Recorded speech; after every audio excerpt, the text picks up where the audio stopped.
Hello friends, आता आपण बघूया विण दोघांतलीही तुटण्याचा एपिसोड रिव्ह्यू. कालच्या भागात आपण बघितलं, समर स्वानंदीच्या कुटुंबांना म्हणतो की यापुढे तुमच्या बहिणीच्या लग्नाची जबाबदारी माझी. तेव्हा स्वानंदी हळूच समरकडे जाते आणि बोलते, 1 मिनिट बाजूला येतात. तेव्हा समरही तिला हळूच बोलतो की याआधी मी तुम्हाला म्हणालो होतो की बाजूला येतात का, तेव्हा तुम्ही नाही म्हणाल्यात. तेव्हा स्वानंदी बोलते की प्लीज बाजूला येतात का. तेव्हा समर बोलतो, मी तुमच्या रूममध्ये येणार नाही. तेव्हा स्वानंदी बोलते की घराच्या बाहेर म्हणते मी. तेव्हा स्वानंदी बोलते की बाबा मी आलेच हं. तेव्हा समर आणि स्वानंदी बाहेर जातात. तेव्हा स्वानंदी बाहेर समरला बोलते की काय बोललात तुम्ही आतमध्ये. तेव्हा समर बोलतो, मी खूप काही बोललो, कशाबद्दल बोलतायत तुम्ही. तेव्हा स्वानंदी बोलते, व्हेरी फनी, तुम्ही माझ्या लग्नाबद्दल काय बोललात. तेव्हा समर बोलतो, हां ते आता मी जबाबदारी घेतली आहे. तेव्हा स्वानंदी बोलते की माझ्या लग्नाची जबाबदारी मी आणि माझ्या घरचे बघतील, तुम्ही का. तेव्हा समर बोलतो, पण मी आता त्यात पडलो आहे ना, आणि मुळात माझ्यातर्फे हो या कोणाच्या तर्फे काय हरकत आहे, लग्न होणं महत्त्वाचं आहे ना. मुळात माझ्या बहिणीचं लग्न तुमच्यामुळे थांबले आणि एकदा प्रॉब्लेम आपल्याला कळला की तो लगेच रेक्टिफाय करायला पाहिजे. ऑफिसमध्ये नाही का आपल्याला प्रॉब्लेम कळल्यावर आपण लगेच तो रेक्टिफाय करतो, बिझनेसमध्ये नाही का आपण लगेच तो प्रॉब्लेम सॉल्व करतो.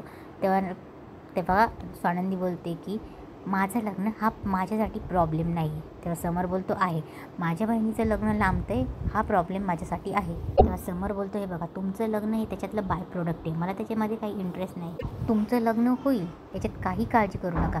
आता सगळे अडथळे दूर केले मी, व्यवस्थित पार पडेल. आपले मल्लिका आणि अंशू एकमेकांशी बोलत असतात की समर या लग्नासाठी एवढी काय घाई करतोय, जसा काही समरच घोड्यावर बसलाय असं दाखवतोय आणि त्याला आदिराचं लग्न लवकर करून देण्यामध्ये काय एवढा इंटरेस्ट आहे. सगळी कामं महत्त्वाची असं दाखवतो की आदिराचंच लग्न जास्त महत्त्वाचं आहे. इकडे समर स्वानंदीसोबत घरात येतो आणि बोलतो की आता काही टेन्शन घेऊ नका, सगळं ठरलं आहे.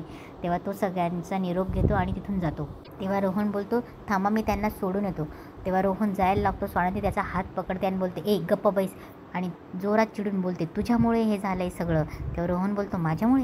इकडे समर आणि आनंद जात असतात. तेव्हा समर विचारत असतो. तेव्हा आनंद बोलतो की समर कसला विचार करतो आहे. तेव्हा समर त्याला सांगत असतो की माझं इम्प्रेशन चुकलं रे. तेव्हा आनंद बोलतो, कसलं इम्प्रेशन, कोणाबद्दल.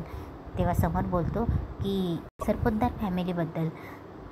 अरे मी आता त्यांच्याकडे गेलो होतो, मी काही गोष्टी त्यांना ऑफर केल्या, मी मोठा बंगला त्यांना ऑफर केला. म्हणजे माझं इंटेन्शन तसं नव्हतं, पण मला वाटलं की सगळं लग्न जवळ आलं आहे म्हणून आपण थोडंसं मदत करूया, म्हणून मी त्यांना बंगला ऑफर केला, सगळे मिळून राहतील म्हणून.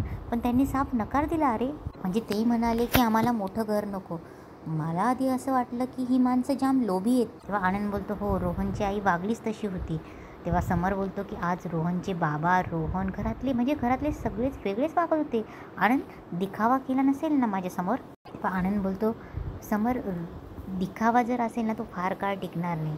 पण मला नाही वाटत तो दिखावा असेल, कारण की रोहनचा स्टँड हा पहिल्या दिवसापासून जेन्युइन वाटत होता. तेव्हा समर बोलतो, नाही माझं इम्प्रेशन चुकलंच त्याच्या फॅमिलीबद्दल. तेव्हा आनंद बोलतो की आता तुला दुसऱ्या गोष्टीचा विचार करावा लागणार आहे. तू काही रोहनच्या बहिणीच्या लग्नाची जबाबदारी घेतलीस म्हणे, गुरुजी सांगत होते. तेव्हा समर बोलला, जे बोललो ते योग्यच आहे, माझं एकच ध्येय आहे, रोहनच्या बहिणीचं लग्न. इकडे स्वानंदी रोहनवर चिडत असते की अरे तुझ्या लग्नाचा आणि माझ्या लग्नाचा काय संबंध, किती वेळा सांगितले. अरे तुझ्या लग्नासाठी आत्ता एक मुलगी रेडी आहे, माझ्या लग्नासाठी आहे की नाही, असणारे की नसणारे, नशिबात आहे की नाही याची शक्यता पण 0 आहे. तुझ्या लग्नाचा आणि माझ्या लग्नाशी का संबंध ठेवतोय. म्हणजे आता त्या आदिराच्या घरातल्यांनी सुद्धा नंदूताईचं लग्न कधी होणार म्हणून डोळे मिटून बसायचं. तुझ्या लग्नाआधी माझं लग्न लावायचं, म्हणजे आदिराच्या पिंट्या दादाने रोहनच्या नंदूताईचं लग्न लावण्याचा पण करायचा, याला काय अर्थ आहे. तेव्हा रोहन बोलतो, अगं पण मी ताई म्हटलोच नाही ना त्यांना की तुझ्यासाठी मुलगा बघा म्हणून, मी फक्त माझं लग्न आधी तुझं लग्न व्हावं एवढंच बोललो होतो. त्यावर स्वानंदी बोलते की मग परिणाम काय झाले. तेव्हा स्वानंदीची आई बोलते, अगं मग चांगलंच आहे ना, समर राजवाडे तुझ्यासाठी मुलगा बघणार म्हणजे श्रीमंतच बघणार ना. माझं लग्न हा आपल्या घरातला विषय आहे ना, सामाजिक विषय आहे का हा. तेव्हा स्वानंदीचे बाबा बोलतात, बाळा पण ते चांगल्या हेतूने बोलले असतील.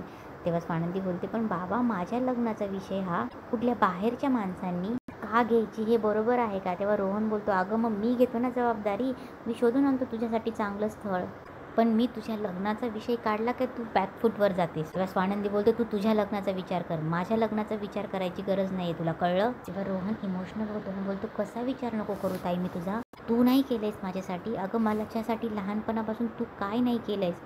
मला शाळेतून आणावं लागायचं, म्हणून तू तुझ्या मित्रमैत्रिणींशी खेळणं टाळून मला आणण्यासाठी तू यायचीस. कॉलेजला असताना स्पोर्ट ॲक्टिव्हिटी संपल्यावर मी रात्री लेट घरी यायचो.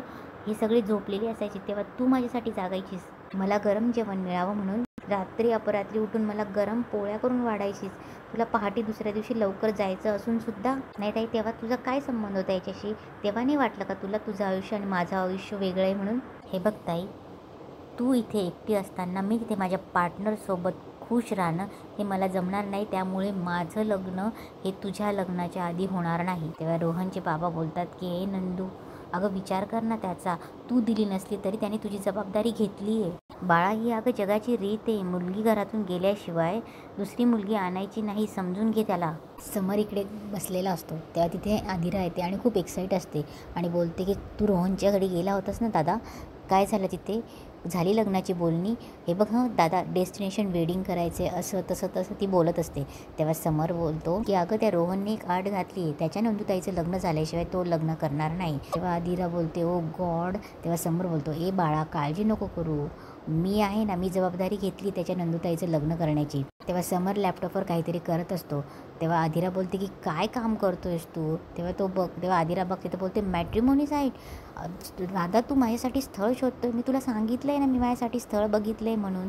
तेव्हा समर बोलतो की अगं, तुझ्या स्थळाने जी आड घातली ना त्याच्यासाठी स्थळ शोधतोय मी. तेव्हा आदिरा बोलते मग त्यापेक्षा आपण एक काम करू ना, मॅट्रिमोनी साईटवर त्या स्थळाची माहिती भरण्याच्या आधी तुझी माहिती भरूयात ना. तेव्हा समर बोलतो एक काम करू, आपण तुझं लग्नच पोस्टपोन करू. इकडे आनंद आणि निकिता समरच्या ऑफिसमध्ये असतात. तेव्हा समर येतो. तेव्हा समर त्यांना सांगत असतो की स्थळ शोधायचं आहे. तेव्हा निकिता खूप खुश होते. देवा, ऐकलं रे बाबा. तेव्हा समर बोलतो की स्थळ माझ्यासाठी नाही आहे, स्वानंदी सरपोतदारसाठी स्थळ शोधायचं आहे. तेव्हा आनंद बोलतो काय? तेव्हा समर बोलतो सांगितलं ना तुला त्या दिवशी. तेव्हा आनंद बोलतो हे म्हणजे असं झालं आहे, कधीही घराबाहेर न निघणाऱ्या माणसाने सरळ थेट मंगळ ग्रहाचा पत्ता गाठायचा. तेव्हा समर त्यांना सांगत असतो की काय काय कसं कसं करायचं आहे आणि मी काय काय केलं आहे. मी 4-5 प्रोफाईल शॉर्टलिस्ट केले आहे, पण त्याआधी तू एक काम कर. निकिताला सांगत असतो की हे स्वानंदीचं प्रोफाईल तू भरायचं आहेस म्हणून. तेव्हा निकिता बोलते की मी कशी काय भरणार, मी कुठे ओळखते तिला. तेव्हा निकिता बोलते की अरे त्याच्यासाठी कुंडली वगैरे सगळं लागतं, मी कशी काय भरू. तेव्हा समर बोलतो 1 मिनिट, 5 मिनिट दे मला फक्त. तेव्हा समर स्वानंदीला फोन लावतो. स्वानंदी जीवावर फोन उचलते. तेव्हा समर बोलतो मला पुढच्या 5 मिनिटात तुमची सगळी माहिती द्या. तुमची उंची, तुमचा केसांचा रंग, तुम्हाला काय आवडतं काय नाही, घरात कोणाला काही आजार आहे की नाही, 5 मिनिटात मला माहिती द्या. तेव्हा स्वानंदी बोलते 1 मिनिट, तुम्ही माझ्यासाठी स्थळ बघू नका, मी माझं बघीन. तेव्हा समर बोलतो की अहो काय वेळ लागणार आहे. तेव्हा स्वानंदी बोलते की अहो असं बुंदी पाडल्यासारखं लगेच स्थळ मिळतं का, तुम्ही माझ्या गोष्टींमध्ये पडू नका. तेव्हा समर बोलतो मीही तुम्हाला पुन्हा एकदा सांगतोय, मी यात पडलो आहे आणि तुम्ही काही करू नका. मी तुमच्या लग्नाची जबाबदारी घेतली आहे ना, ती मी व्यवस्थितपणे पार पाडणार. तेव्हा समर बोलता बोलता निकिता आणि आनंदकडे बघतो आणि बोलतो तुम्ही देऊच नका माहिती, मी बघतो काय करायचं ते. तेव्हा समर निकिताला स्वानंदीच्या आईला फोन लावायला लावतो. तेव्हा निकिता स्वानंदीच्या आईला फोन लावते आणि विचारते की स्वानंदीची आई का, मी समरच्या ऑफिसमधून बोलते. तेव्हा निकिता स्वानंदीची माहिती समरच्या आईला विचारते आणि बोलते की मला पत्रिका मिळेल का, स्थळ शोधायचं काम चाललं आहे. तेव्हा स्वानंदीची आई बोलते मी तुम्हाला लगेच व्हॉट्सअप करते. आणि स्वानंदीबद्दल जर काही विचारायचं असेल ना तर मी तुम्हाला तोंडपाठ सांगते, स्वानंदी अशी आहे तशी आहे. तेव्हा इकडे निकिता समरला सांगते की बघ करते ती बाई. तेव्हा समर बोलतो की फोन कट कर. तेव्हा निकिता बोलते की मला एक काम आलं आहे, मी तुम्हाला नंतर फोन करते, पत्रिका मिळाली मग आपण बोलूच या. तेव्हा निकिता फोन ठेवते आणि समरला बोलते किती बोलते ही बाई. इकडे स्वानंदी ऑफिसमध्ये असते. स्नेहल तिला विचारत असते की काय झाला का बघण्याचा कार्यक्रम, असं तसं बघ करत असते. तेवढ्यात स्वानंदीला अंजलीचा फोन येतो. अंजली बोलते की आपल्या वृद्धाश्रमातल्या हिरोईनना एक प्रोग्राम ठरवला, एक नाटक ठरवलं आहे, ते नवरात्रीमध्ये करायचं ठरवलं आहे. तेव्हा स्वानंदी बोलते अरे वा, किती छान आयडिया ही. तेव्हा अंजली बोलते की माझं असं म्हणणं आहे की त्या प्रोग्रामला आपण समर राजवाडे यांना प्रमुख पाहुणे म्हणून बोलूयात. तेव्हा स्वानंदी शॉक्ड होते आणि तिथेच आजचा एपिसोड संपतो.